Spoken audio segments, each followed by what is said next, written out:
자, 반갑습니다. 풍림입니다. 주말은 잘 보내신 건가요? 자, 12월 지수는 그냥저냥 올라가는데 뭐 개별주들 움직임은 그닥 좋지 못합니다. 변동성이 극강이에요. 두더지처럼 뭐 연속성 없이 오르고 내리고를 반복하고 있습니다.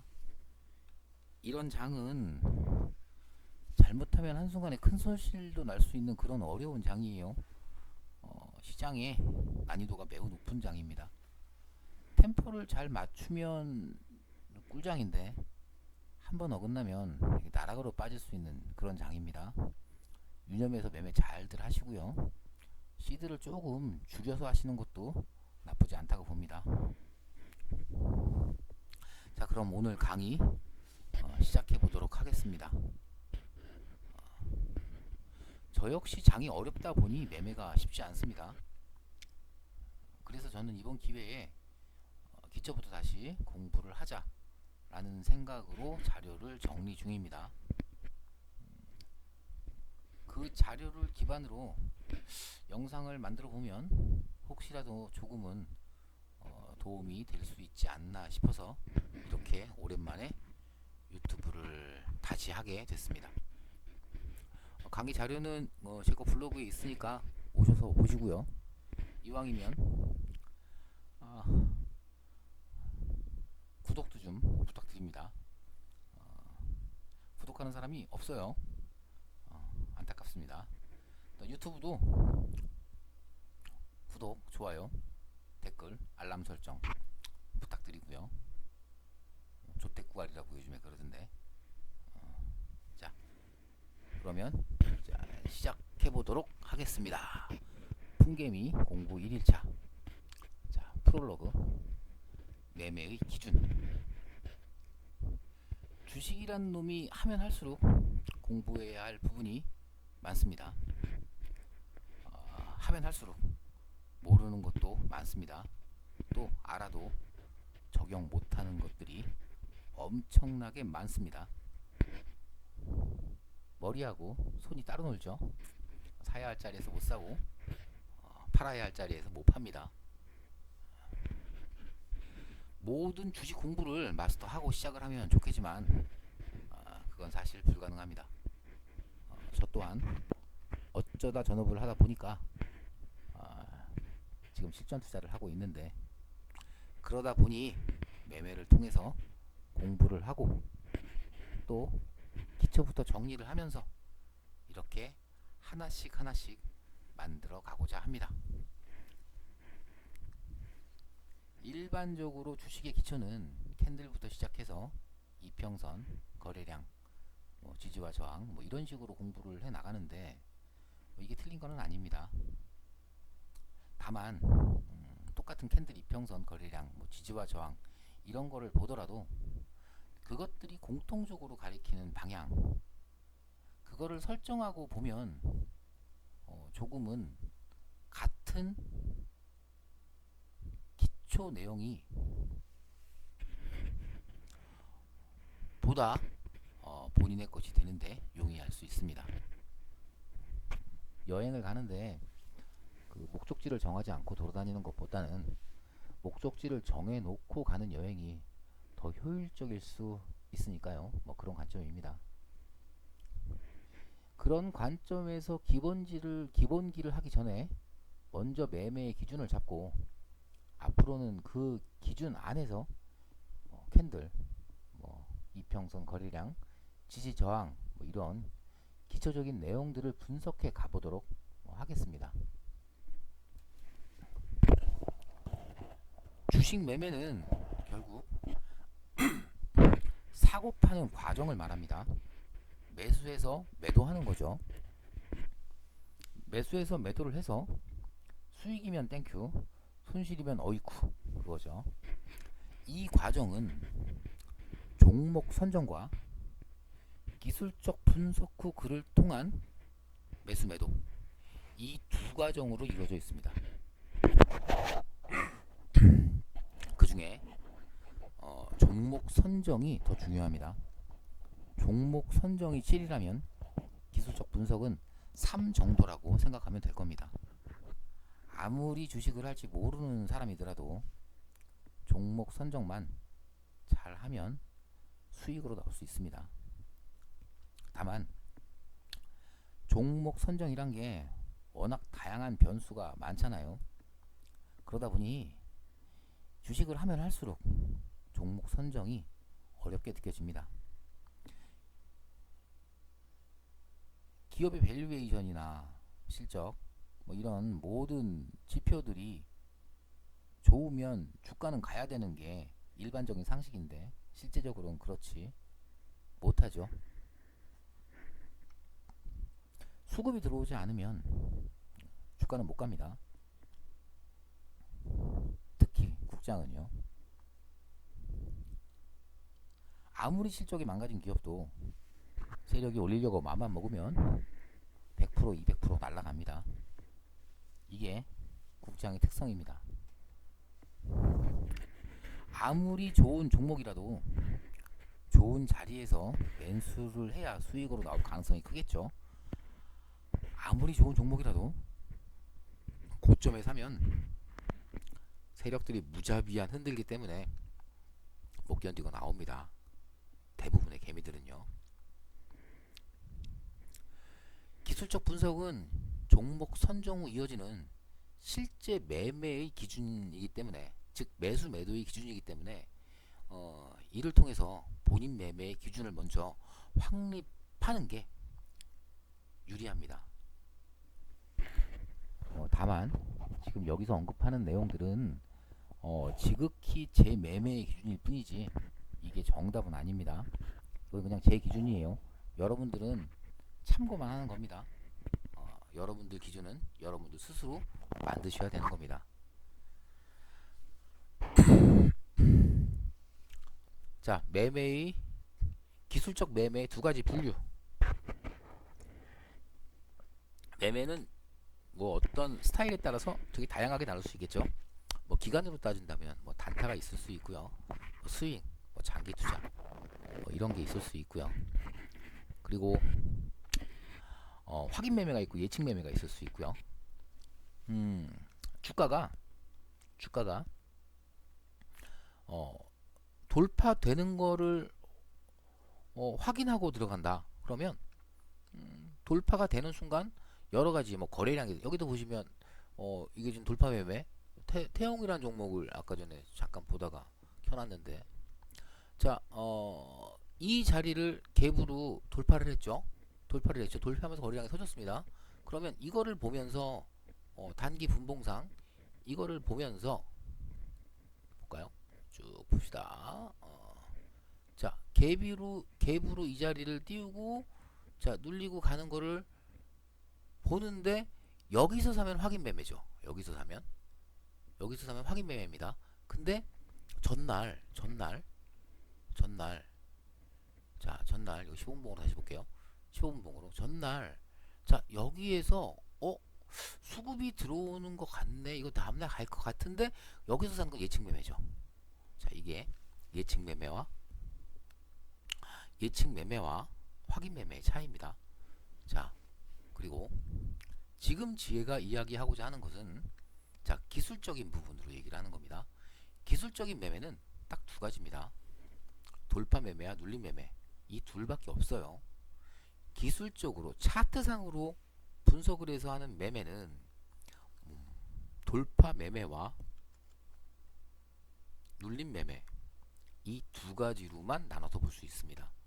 자, 이 말은 매매는 돌파 자리 또는 눌림 자리에서만 반드시 이 두 자리에서만 매매를 해야 한다는 겁니다. 이 두 자리가 아닌 자리에서 하는 매매는 결국 내동 매매입니다. 그냥 나 스스로의 확신을 가지고 하는 매매지 기준이 없는 매매라는 거예요. 반드시 매매는 돌파 자리와 눌림 자리에서만 해야 되는 거고, 차트를 볼 때는 차트를 보자마자 여기가 돌파가 되는 자리인지 눌림이 되는 자리인지를 확인하려고 해야 되는 거예요. 그냥 무턱대고 사야 되는 게 아니고, 누가 이거 종목 좋다더라 그러면 무턱대고 사는 게 아니라, 그래 좋은 건 좋은 거야. 근데 지금 추천했던 이 종목의 현재 주가의 위치가 돌파 자리나 눌림 자리에 와 있는가를 확인하고 사야 된다라는 겁니다.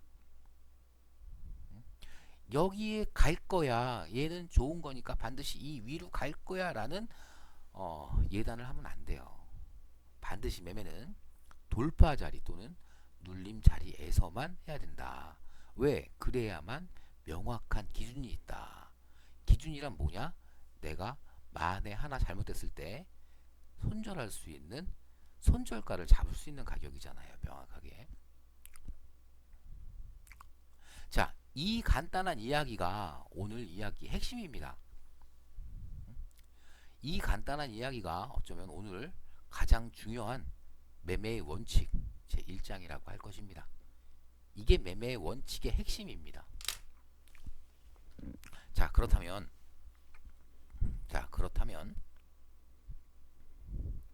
돌파 매매와 눌림 매매는 어떤 차이가 있는가? 이 부분에 대해서 생각을 해봐야겠죠.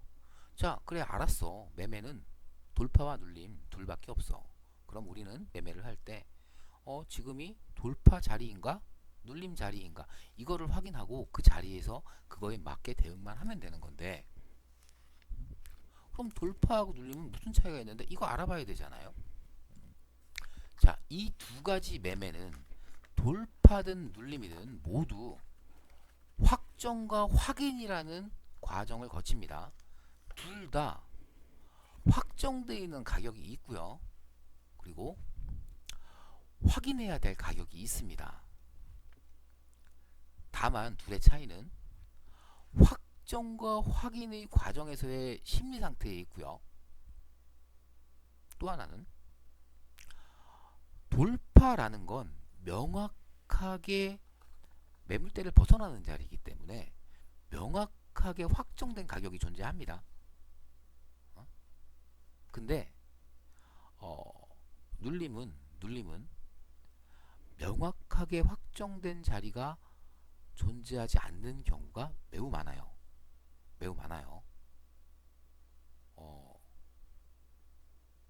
그거를 찾는 게 생각보다 쉽지가 않습니다. 이 부분도 감안하셔야 됩니다. 자, 우리는 일반적으로 상방 매매를 합니다. 싸게 사서 비싸게 파는 매매를 하죠. 그쵸? 뭐 인버스 매매라든지 아니면 뭐 선물 옵션에서 쇼 포지션을 잡는다든지 이런 것들은 뭐 굉장히 이례적인 매매니까 일반적으로 우리는 상방 매매를 합니다. 자, 그러면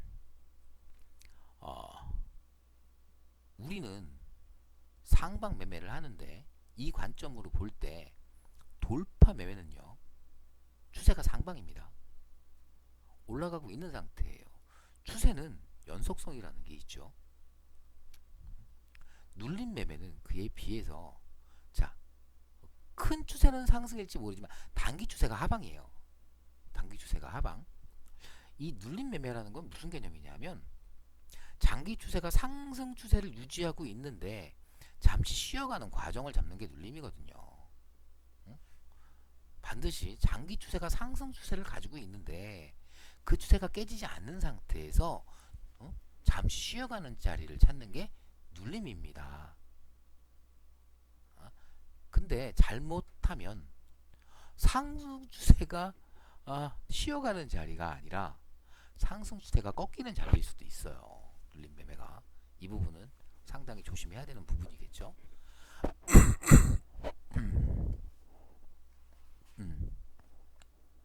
자, 그렇기 때문에 돌파 매매는 상승 추세이기 때문에 자리가 명확하게 확정이 되어져 있습니다. 명확하게 확정이 되어져 있. 상승 추세이기 때문에 자리가 명확하게 확정이 되어져 있는 상태고 그것이 상승할 확률이 더 크다라고 보는 겁니다. 추세가 상승이기 때문에 더더군다나. 그에 반해서 눌림 매매는 단기 하락 추세이기 때문에 확정된 자리가 매우 모호하고 계속 확인 과정을 거쳐야 되는 겁니다. 왜? 추세가 하락이니까. 추세가 하락이니까 매도세가 더 많은 상태니까 팔려는 사람들이 많은 상태니까 언제든 깨질 수 있는 거거든요. 그래서 확인을 몇 번씩 해야 되는 겁니다. 자, 돌파와 눌림은 결국 지지와 저항입니다. 저항에서는 돌파고요. 지지에서는 눌림이겠죠. 둘 다 일정 부분 과거 차트를 통해서 확정되어져 있는 자리는 있습니다. 다만 눌림 매매의 경우는 하락 추세임에도 불구하고 심리상 내가 불과 10분 전에 봤던 가격보다 더 싸졌잖아요. 이거 막 올라가고 있는데 나 더 올라갈 것 같은데 이게 싸졌잖아요. 어? 어? 그러니까 사고 싶은 욕구가 되게 강해지는 거예요. 하락 추세임에도 불구하고 심리상 개인은 더 싸졌기 때문에 싸게 사고 싶어하는 심리가 발현되며 또한 물렸을 경우 물렸으면 손절을 해야 되는데 손실을 인정하고 확정시키고 싶지 않은 거예요. 확정 손실을 만들어내고 싶지 않은 거예요. 계좌에 마이너스 찍히는 게 싫은 거야. 그래서 손절보다는 물을 타는 경우가 되게 많습니다. 물 타는 거랑 분할 매도, 분할 매수는 틀린 거죠. 분할 매수는 계획적으로 사는 거고요. 근데 분할 매수도 사실 저는 그게 추천하고 싶진 않아요. 해보니까 어려워. 어려워. 분할 매수, 내가 분할 매수만 안 했어도 진짜 몇 천만 원은 더 벌었을 거야.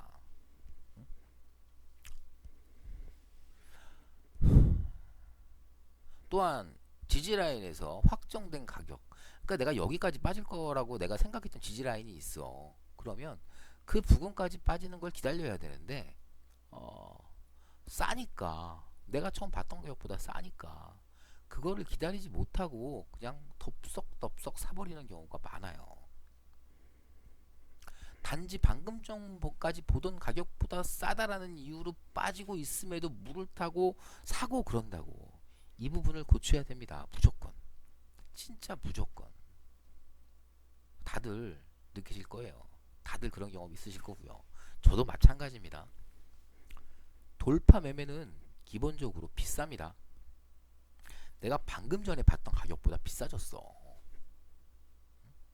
이건 비싸게 사서 더 비싸게 파는 관점인데 비싸기 때문에 겁나요. 비싸기 때문에 겁나. 많이 올라갔으니까 겁나. 그렇기 때문에 조금은 더 신중해지는 경우가 많습니다.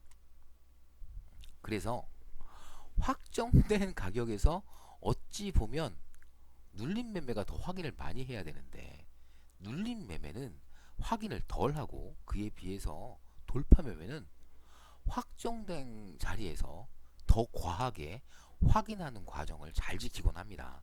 그래서 못 사는 경우 많죠. 왜 내 자리 안 주고 날아가는 거야? 막 그러잖아요. 어? 이런 심리적인 영향 때문에 그런 거예요. 자, 그러면 돌파와 눌림.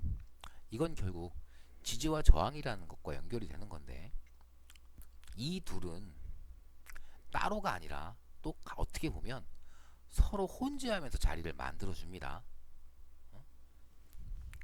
자, 결론적으로 지금까지 한 얘기의 결론은 기술적 매매는 딱 두 가지다.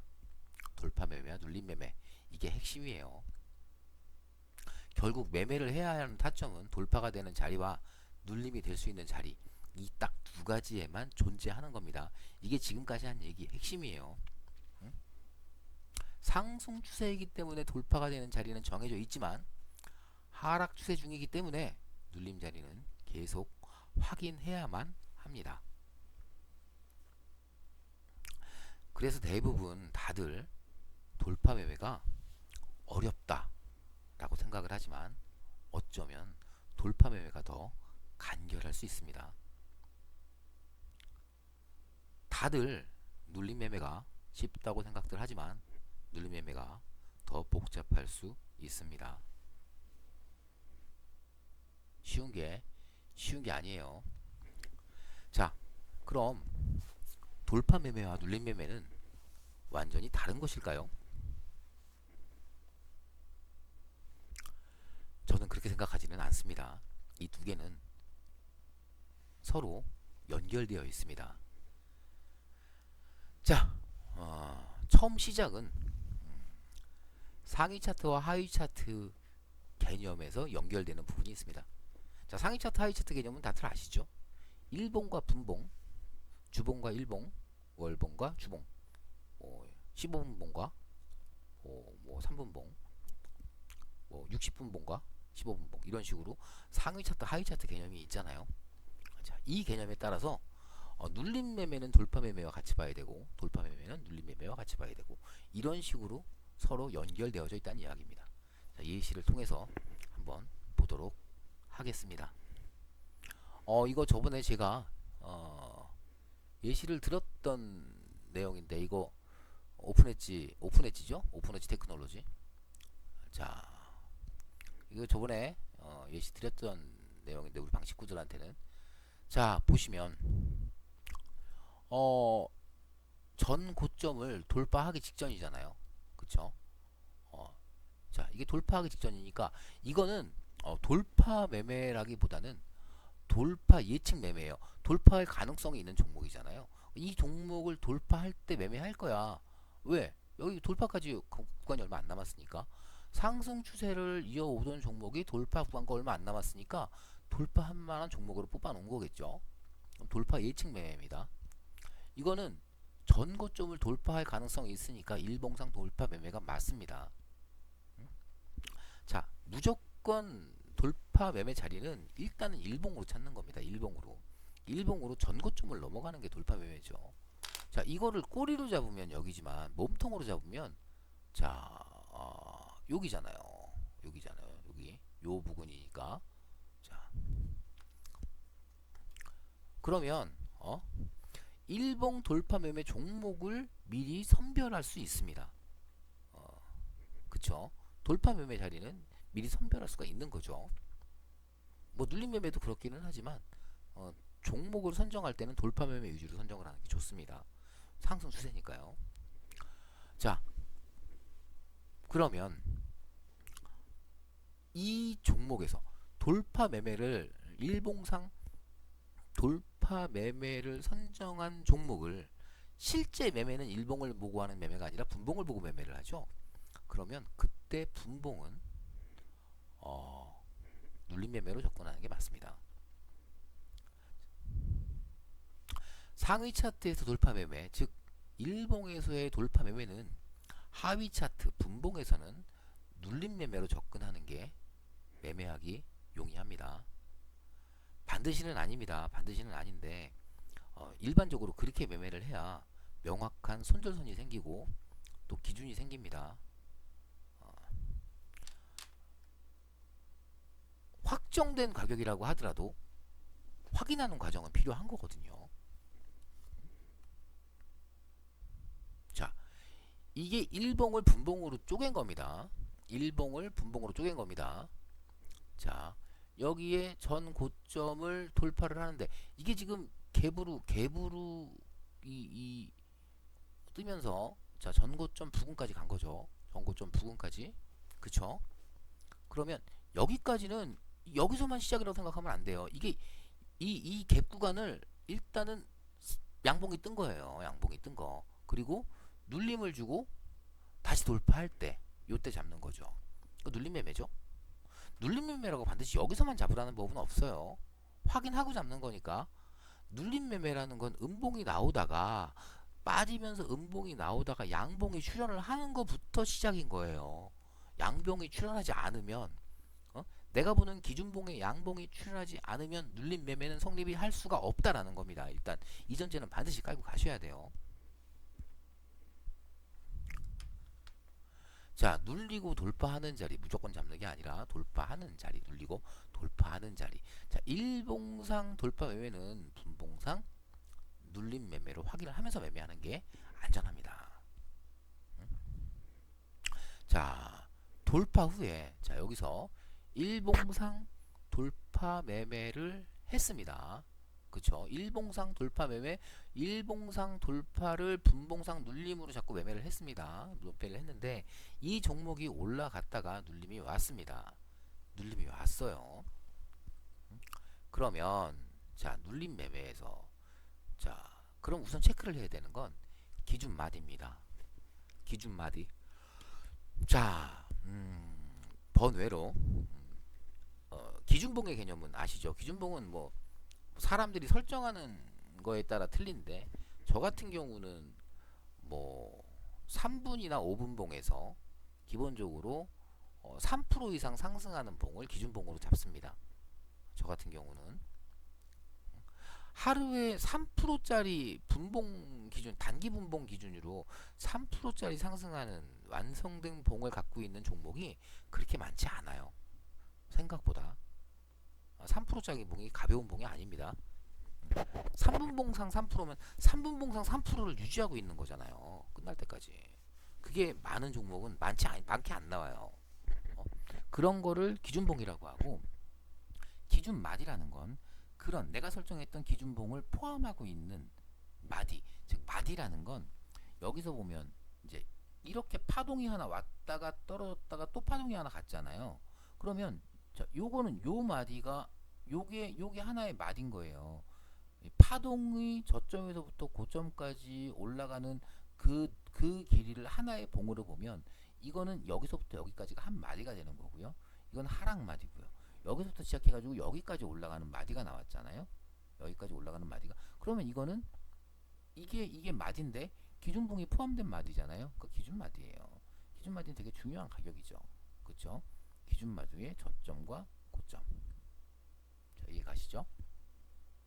이게 찾아야 되는 겁니다. 자, 여기서 찾았습니다. 기준 마디에 이게 기준 마디죠. 여기까지가 고점. 여기서부터 한번 밀렸으니까 여기까지 잡아주는 경우도 있는데 일반적으로 밀렸잖아요. 밀렸으니까 이거 여기까지 잡아주는 게 맞을 수도 있겠습니다. 뭐 이건 이렇게 되면 저렇게 되나 큰 상관은 없고요. 자, 우선은 기준 마디를 찾아야 됩니다. 그리고 눌림이 오면 자, 지지가 될 수 있는 구간을 찾는데 일반적으로 반드시는 아니고요. 일반적으로 기준 마디가의 중심가 부근 또는 뭐 근데 피보나치 비율에 보면 618 나오잖아요. 근데 이게 뭐 382.618이라는 게요. 그 40과 60이잖아요. 이거 옛날에 우리가 절제신공 강의를 들었을 때도 나왔던 이야기인데 50을 기준으로 조금 더 밀릴 수도 있고 조금 덜 밀릴 수도 있다. 그냥 이 개념이에요. 그걸 뭐 수치상 반드시 막 618까지 될 거야. 막 382까지 이 개념으로 접근하시면 피곤합니다. 그냥 그 부분이다 뭉뚱그려서 50% 절반 부근에서 조금 더 밀릴 수도 있고 조금 덜 밀릴 수도 있다. 이런 개념으로 보시면 돼요. 그냥 그리고 또 하나 중요한 거는 그 라인 부근에서 중요한 지지 저항이 있는지를 확인하는 거죠. 그럼 여기가 중요한 지지 저항이었어요. 그렇죠? 엄밀히 말하면 중요한 지지 저항이 여기에 있었습니다. 일단 깼습니다. 그거부터 이제 안 좋았던 거죠.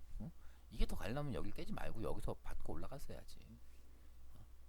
자, 눌림이 오면 지지 라인을 체크하는데 기준 마디의 중심가 그게 아니라면 618 부근에 의미 있는 캔들이 모인 자리 그 자리를 이탈하면 좋지 않습니다. 그 자리를 이탈하면 반드시는 아니지만 추세가 전환될 가능성이 크다라고 보는 게 일단은 좋습니다.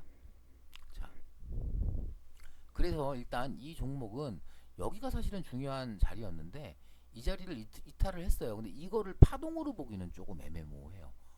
이게 단기 분봉상 그냥 봉 하나만 나오고 빠진 거잖아요. 이런 거는 지금 파동이라고 판단하기에는 조금 그래요. 그쵸? 1분 봉상 파동이라 그러면 최하 뭐 한 5개 정도는 상승이 유지되는 파동이 이어진다. 이렇게 봐야 그게 파동이라고 카운트를 할 수가 있는 거지. 1분봉 파동을 보는데 1분봉 하나가 양봉 뜨고 다시 밑으로 빠졌다. 이건 파동이라고 보면 안 되고 하락 진행이라고 봐야죠. 연속된 양봉이 몇 개 이상 존재를 할 때 그거를 파동 카운팅을 할 수가 있는 거겠죠. 여기 보시면 여기 보시면 여기 요걸 보는 거예요. 요 자리를 설명하는 겁니다. 여기 보시면 기준 마디가 후 눌림에서 처우로 들어올리는 파동의 저점. 자, 이렇게 상승을 했다가 쭉 빠졌잖아요. 그리고 파동을 형성해서 상승을 했어요. 그러면 이렇게 쭉 상승 추세가 유지되는 중간에 상승 추세가 유지되는 상황 하에서 상승을 하다가 눌림이 오는데, 눌림이 왔을 때 첫 눌림 파동의 저점을 형성하는 요 양봉 있죠. 이거를 우리는 세력가라고 얘기를 합니다. 세력가. 세력이 여기선 지지해준 가격이거든요. 세력이 지지해준 가격이거든요. 그러니까 이 자리는 되게 중요한 가격입니다. 이걸 세력가라고 하는데, 이 돌파 매매 중에 눌림에서는요, 눌림에서는 일반적으로, 자, 여기서 매수가 아니고요. 여기서 매수가 아니고요. 이렇게 해서 그냥 이렇게 가면 이거 어쩔 수 없어요. 이거는 그냥 여기서 라인 긋고 이거 돌파할 때 돌파 매매로 접근을 할 수 있는데, 이거 이 라인이 중요한 라인이잖아요. 일단은 이거를 그냥 한 방에 이렇게 그냥 짧게 파동도 아닌 파동 주면서 깨고 내려간 건데, 내려가고 여기서 지지 한번 하고 내려갔다가 빠졌다가 위에서 올라갔으니까 여긴 중요한 자리가 맞죠. 지지저항이 여기서 형성이 된 건 보이죠, 눈에. 근데 일단 그걸 깨고 들어왔는데 이건 세력가란 말이에요. 이건 세력가. 이건 이 라인을 돌파를 해야 돼요, 무조건. 근데 이렇게 세력가가 나왔으면 요 다음에 눌려서 이 가격 부근에 왔을 때 첫 양봉, 이 가격 부근에 왔을 때, 여기 부근에 왔을 때 발생하는 첫 양봉에서는 매수를 할 수 있습니다. 이게 눌림 매매의 하나의 팁 중에 하나예요. 제가 보는 팁 중에 하나인데, 이 경우는 확률이 제법 높아요. 그리고 이거는 여기서 눌림에서 요 자리에서 잡으면 손절선, 이 세력선이 이탈하면, 세력가가 이탈하면 손절이거든요. 손절가가 매우 짧습니다.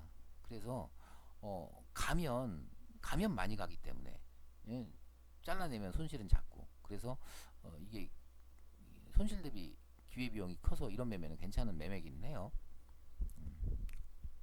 자, 여기 그 얘기를 써놓은 겁니다. 돌파 매매 중 눌림 매매의 첫 타점은 세력가를 손절선으로 잡고 첫 파동 후 두 번째 파동에 세력가 부근에서 눌림으로 접근하는 게 일반적이다. 자, 보이시죠? 요렇게 빠지던 게 요게 세력가예요. 요게 세력가고, 올라갔다가 눌렸을 때 이 양봉에서가 아니라 이 양봉이 나오고 나서 그 다음 봉이 출발을 하는데, 이게 양봉으로 가는 모습이 보이면 이 봉은 1분 봉으로 볼 때 이 봉은 1분 마무리될 때까지 지켜보고요. 그 다음 봉이 시작을 했는데 이게 올라가기 시작을 하면 이거는 한 요 정도에서 매수하는 거예요. 이 봉이 마무리되고 왜 좀 늦어요. 매수 두 번째 타원이 매수 타점이죠. 자, 그 얘기입니다. 자, 근데 이게 올라갔다가 엄밀히 말하면 이거는 스캘핑을 하는 사람들 입장에서는 여기서 사고요. 여기서 사고요. 이건 정확하게 요거 딱 올라가고 다음 봉 시작하면서 이게 양봉으로 촉 붙이면 여기서 사는 겁니다. 여기서 삽니다. 여기서 사고, 스캘핑을 하는 사람은 손절을 여기다 잡아요. 여기서 잡는 게 아니라 여기다 잡아요. 여기다 잡아. 그리고 상승하고 이 봉의 중심가를 안 깬 상태에서 상승을 하고, 이게 양봉인 상태에서 버텨주는데 다음에 여기서 도치가 뜨고 음봉이 떴잖아요. 여기서 바로 자르는 거예요. 냉정하게 얘기를 하면. 근데 뭐 단타니까 이거는 뭐 그냥 지켜본다라고 생각을 했을 때 이게 세력가를 이탈하면 손절하는 겁니다.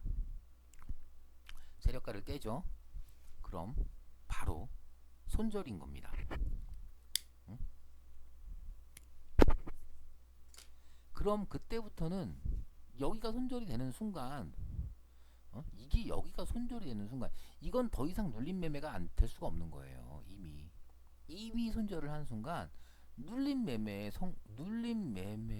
조건을 일단은 하나는 깨트린 거다. 이거는.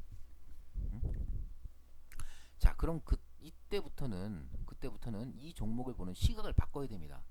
눌림을 보면 안 돼요. 이때부터는 이 종목을 계속 추적을 할 거야. 이게 큰 추세는 상승이니까 이거 결국 다시 추세가 돌릴 거야라고 생각을 하면, 이때부터는 이 종목은 눌림을 보면 안 되고 돌파를 봐야 됩니다.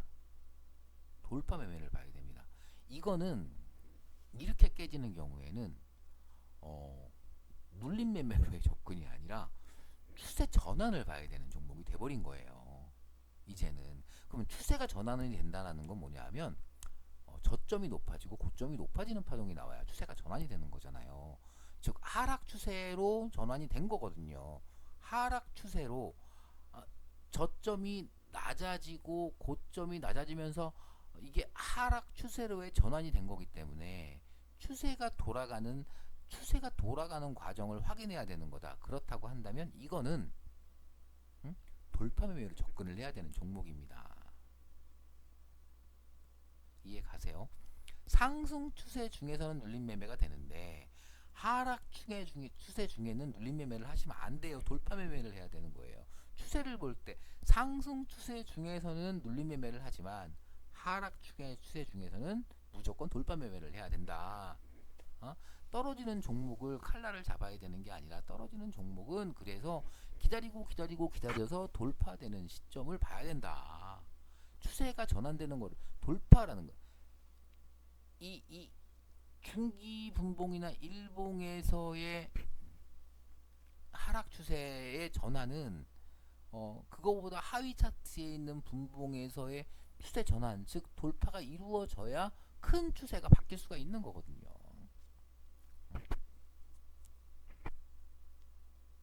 눌림 매매란 이게 중요한 내용인데 눌림 매매란 상승 추세가 지속되는 상황에서 추세를 이어간다라는 가정을 바탕으로 깔고 있는 거예요. 눌림 매매란 상승 추세가 지속되는 상황에서 추세를 이어간다라는 가정을 바탕으로 깔고 있는 거다. 이게 핵심이에요.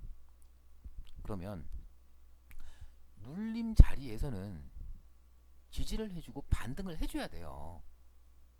그런데 그 지지 라인이 붕괴됐다는 건 눌림이 아니라 하락 전환될 가능성이 열렸다라고 보고 대응해야 되는 겁니다. 이게 눌림 매매의 함정이고 핵심이에요. 더 싸졌다고 절대 사면 안 되는 겁니다. 이건 여기서는 비중을 줄이든지 손절을 하든지 둘 중에 하나를 해야 되는 겁니다. 무조건. 저 자리가 깨진다는 건 지금까지 보던 기준봉의 단기 분봉의 파동이 붕괴되는 거, 즉 중기 분봉의 하락세가 시작이 되는 거예요.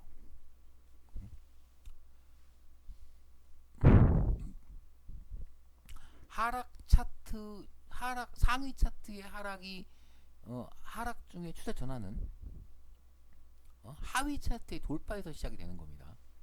일봉상 하락하고 있는 종목을 볼 때 일봉만 보고 매매를 하는 것보다는 15분봉을 보면서 매매를 하라라는 얘기를 많이 하잖아요.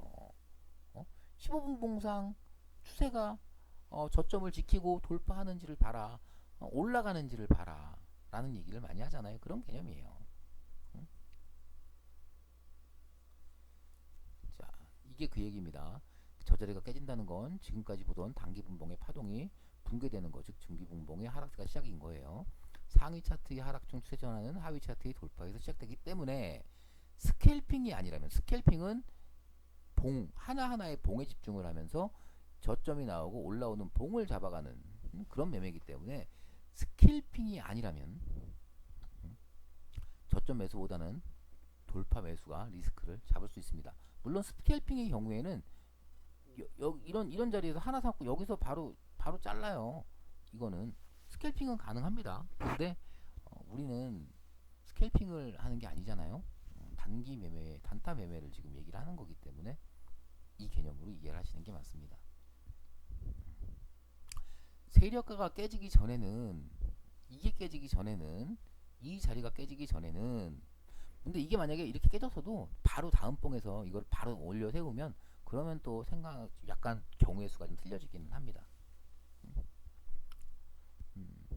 세력가가 깨지기 전에는 단기 분봉상 눌림 매매로 볼 수 있지만 세력가가 깨지면 중기 불봉상 눌림으로 보고 큰 분봉상 눌림으로 봐야죠. 그러면 큰 분봉상 눌림으로 본다 그러면 이 세력가가 형성이 안 되는 거잖아요. 이게 지금 1분봉으로 보니까 이 세력가가 형성이 되는 건데 이거를 만약에 10분봉, 15분봉으로 본다 그러면 이 세력가가 형성이 안 되는 거거든요. 그러면 기준 밴드도 이 밴드가 아니라 저 아래서부터 올라오는 기준 밴드가 될 거고, 응? 기준 마디가 될 거고, 전부 다 보는 시각에 틀려지는 거니까. 응? 세력가가 단기 분봉의 세력가가 깨지면 중기 분봉의 눌림으로 봐야 되는 겁니다. 여기 세력가에 대한 설명을 제가 해드렸습니다. 세력가란 기준봉에 포함된 첫 상승파 후 나오는 조정파의 끝에서 나오는 첫 양봉의 시가 또는 저가를 의미합니다. 자, 이게 세력가죠. 그쵸? 여기서 나오는 여기서 보면 이것도 세력가라고 볼 수는 있어요. 응? 자, 이게 세력가인데 이게 깨진 거잖아요. 이거 3번봉으로 본 걸 거예요. 3번봉으로. 3번봉으로 본 걸 건데 이 세력가가 깨졌기 때문에 여기서 양봉이 나왔다고 잡으시면 안 된다는 거예요. 왜냐하면 세력가가 깨졌는데 추세가 전환됐는데 돌파를 봐야 되는데 이거 추세 전환을 봐야 되는 이때부터는 추세 전환을 돌파라는 건 추세 전환을 뜻하는 거잖아요. 추세 전환을 봐야 되는데 저점이라고 잡는다? 그러면 계속 비중만 키우고 리스크만 키우는 것밖에 안 되는 거죠. 그래서 아래에서 양봉이 떴다고 아래에서 잡으면 안 됩니다. 이거는 이렇게 올라왔을 때 이 자리에서 잡아야 되는 거예요. 이 자리에서. 위에가 비싸도 위에서 잡아야 하는 겁니다. 이유는 중기 추세가 꺾인 거라 하락 전환을 추세 전환을 확인하고 확인 매매로 해야 하기 때문입니다. 자, 보시면 진행된 차트의 모양인데 여기서 사야 된다고 했는데 이 차트는 더 깨졌습니다. 여기까지 깨졌으면 이번에는 여기 요 한 단계 위에 있는 저항 라인이 있죠. 여기가 아니라 이번에는 여기를 돌파할 때 매수가 가능한 겁니다. 일단은. 응? 두 번째도 양봉이 나왔지만 양봉에서 매수가 아니에요. 돌파해서 매수인 겁니다. 응? 돌파해서 매수인 겁니다. 이거 3번봉으로 본 겁니다. 3번봉으로 여기가 세력가가 여기였고요. 세력가가 여기였고요. 자, 여기서 매수가 가능했지만 이거는 빠진 모양입니다. 3번봉상 매수가 가능한 자리는 이 자리 하나입니다. 이 자리 하나. 응? 그리고 그 뒤에 있는 도치, 여기 나오는 이 도치 말하는 겁니다. 이 자리. 요거 같은 경우에는 자, 봉이 나오면 그 봉에서 매수가 아니라 그 다음 봉이 그 전에 있는 양봉의 고점을 돌파하는 걸 확인하고 들어가는 거라 그랬잖아요. 근데 그 다음에 있는 봉이 그냥 음봉으로 흐르는 봉이잖아요. 그건 매수 자리가 없는 거예요. 그 얘기를 하는 겁니다. 뒤에 도지는 뒤가 음봉으로 바로 빠지는 거라 매수 타이밍이 없어요. 세력가 다음에는 눌림 매수로 접근이 가능하지만 여기선 가능하지만 세력가가 이탈하는 파동이 나오면 돌파 매매로 접근을 해야 되는 겁니다. 자, 이렇게 빠졌으면 여기로 접근을 해야 되는 겁니다. 근데 자리가 안 오죠. 자리가 안 오고 그냥 흘러내리죠. 자, 매수 타이밍이 없죠. 그쵸? 이거는 제가 목요일장 마치고 이제 식구들한테 방 식구들한테 언급해드린 내용인데 그 후에 금요일까지 진행된 모습을 보면요. 자, 보시면 자, 파동을 한 번도 돌파하지 못하고 흘렀습니다. 그렇죠? 매수 타점이 없는 거예요. 이 종목을 가지고 헤맬 필요가 없는 거예요. 매수 타점이 없는데 이 종목을 보고 있어? 그러면 그냥 보고만 있어야 되는 종목이에요. 이거를 싸다고 들어가면 절대 안 되는 거죠. 자, 이거는 지금 여기에 이렇게 횡보하는 자리가 있잖아요. 그러면 이거를 돌파하고 안착할 때 매수를 해야죠. 확인하고. 그쵸? 돌파할 때 매수하는 거예요. 추세가 전환 가능성이 생기는 거니까. 더 안전하게 하려면 위까지 올라간 다음 매수를 하든지. 자, 이렇게 자, 처음 시작은 돌파 매매 관점을 가지고 본 종목이었습니다. 일봉상. 근데 처음 시작은 일봉상 돌파 매매였기 때문에 돌파 시 눌림으로 저점을 잡는 방식이어야 되는 거고요. 그러나 눌림에서 지지를 못하고 밀렸기 때문에 이거는 금요일 또는 월요일 뭐 다음 주 중에 일봉상 눌림 매매로 접근을 해야 되는 거예요. 이제는 일봉상 눌림 매매로 바뀐 거잖아요. 일봉상 눌림 매매로 접근을 해야 하며 그거는 일봉상 눌림이면 분봉상은 돌파 매매의 시각으로 종목을 봐야 된다는 겁니다. 이렇게 돌파 매매와 눌림 매매는 따로 있는 게 아니라 서로 공존합니다. 돌파 안에 눌림이 있고요. 눌림 안에 돌파가 있습니다. 이해되시나요? 매매의 기준 이거 별거 없습니다. 사야 할 자리에서만 사고 손절할 자리에서는 손절하는 겁니다. 그게 매매의 기준입니다. 매매의 기준은 사야 할 자리에서만 사면 됩니다. 그리고 손절할 자리에서만 손절하면 됩니다. 매매는 아무렇게나 싸 보인다고 접근하는 게 아니라 이거 싸네, 박앤세일 잡으려다가 잘못하면 큰일 나요 진짜. 매매는 아무렇게나 싸 보인다고 접근하는 게 아니라 지금 내가 돌파 매매를 하는 건지, 일단 여기서 말하는 돌파 눌림은 큰 추세의 돌파 눌림을 말을 하는 거예요. 내가 일봉상 돌파 매매를 하는 건지, 아니면 내가 일봉상 눌림 매매를 하는 건지, 이 판단을 하시고, 이 판단을 먼저 하시고 그에 맞는 자리에서만, 그에 맞는 자리에서만 기준대로 매매를 하시면 돼요. 반드시 그 자리에서만 매매를 하시면 됩니다. 이게 매매의 기준입니다. 풍림의 매매의 기준은 별거 없습니다. 사야 할 자리에서만 사면 되고 손절해야 할 자리에서만 손절하면 됩니다. 매매는 아무렇게나 싸 보인다라고 접근하는 게 아니라 지금 내가 돌파 매매를 하는 건지 눌림 매매를 하는 건지 이 판단을 하시고 그에 맞는 자리에서만, 반드시 그에 맞는 자리에서만, 반드시 그 자리에서만 매매하는 것입니다. 자, 오늘 강의는 여기까지 하도록 하겠습니다. 자, 그럼 모두 좋은 밤 되세요. 안녕.